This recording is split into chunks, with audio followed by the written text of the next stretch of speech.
नमस्कार। MP study point में आप सभी का स्वागत है। दोस्तों, इस समय नेपाल से एक बहुत ही बड़ी और हैरान करने वाली खबर निकल के आ रही है।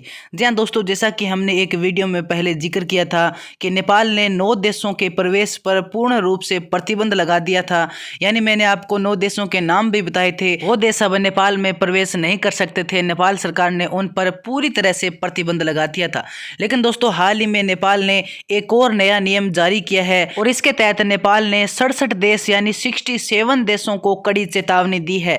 जी हाँ दोस्तों, इसके लिए भी नेपाल ने एक नया नियम लगा दिया है। नेपाल में प्रवेश करने से पहले उन्हें क्या करना होगा और किस तरह से नेपाल ने 67 देशों पर नया नियम जारी किया है, इस पर हम पूरी चर्चा करेंगे। तो आप वीडियो के अंत तक बने रहें। साथ ही अगर आप इस चैनल पर नए हैं तो चैनल को सब्सक्राइब करके बेल नोटिफिकेशन ऑन कर लें, ताकि इस प्रकार की प्रत्येक अपडेट आप तक पहुंच के सबसे पहले। तो चलिए शुरू करते हैं आज का इंपॉर्टेंट वीडियो। तो दोस्तों, जिस तरह से अब पूरी दुनिया में कोरोना वायरस का एक नया वेरिएंट ओमाइक्रोन बढ़ता जा रहा है, उसे देखते हुए नेपाल ने अपनी सुरक्षा के लिए कुछ नए नियम जारी किए हैं। और इसके तहत दोस्तों, हमने एक वीडियो में पहले भी जिक्र किया था कि नेपाल ने 9 देशों पर पूरी तरह से प्रतिबंध लगा दिया था।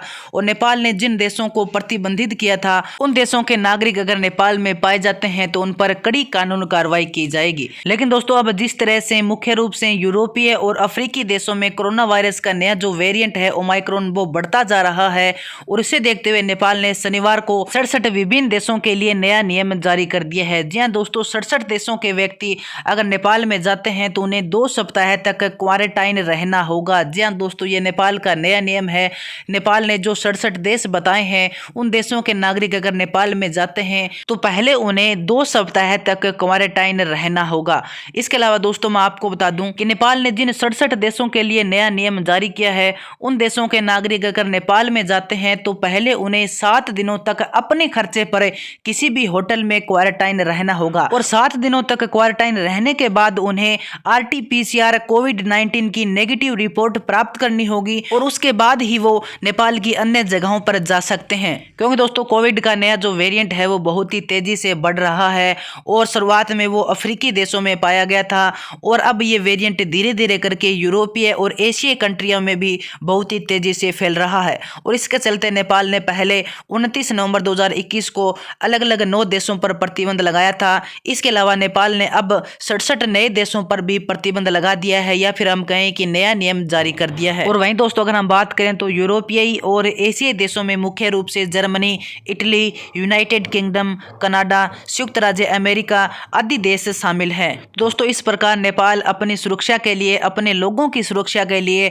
जो लोग बाहरी देशों से नेपाल में प्रवेश कर रहे हैं उन पर नया नियम जारी कर रहा है, ताकि जो ओमाइक्रोन बढ़ता जा रहा है वो नेपाल में किसी तरह से भी न फैले, उस पर कंट्रोल रखा जाए। तो दोस्तों, ये नेपाल का ये एक अच्छा फैसला है, ताकि क्योंकि दोस्तों पहले भी कोविड-19 के दौरान नेपाल को बहुत ही अधिक समस्या का सामना करना पड़ा था।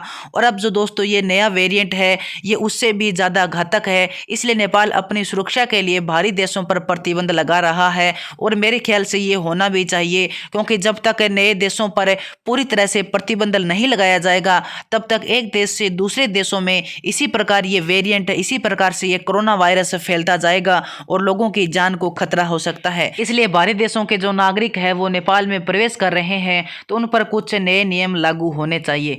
इसके अलावा दोस्तों, जो लोग इन नियमों का पालन नहीं करेगा उन पर कानून कार्रवाई भी की जा सकती है। इसके अलावा दोस्तों, नेपाल के नए नियमों के बारे में आपकी क्या राय है, आप मुझे कमेंट सेक्शन में जरूर बताएं। तो दोस्तों, आज की वीडियो में इतना ही। अगर ये वीडियो आपको पसंद आए तो अपने दोस्तों के पास जरूर शेयर करें और चैनल पर नए हैं तो चैनल को भी जरूर सब्सक्राइब करें, ताकि इस प्रकार की सबसे ऑथेंटिक खबरें आप तक पहुंच के सबसे पहले।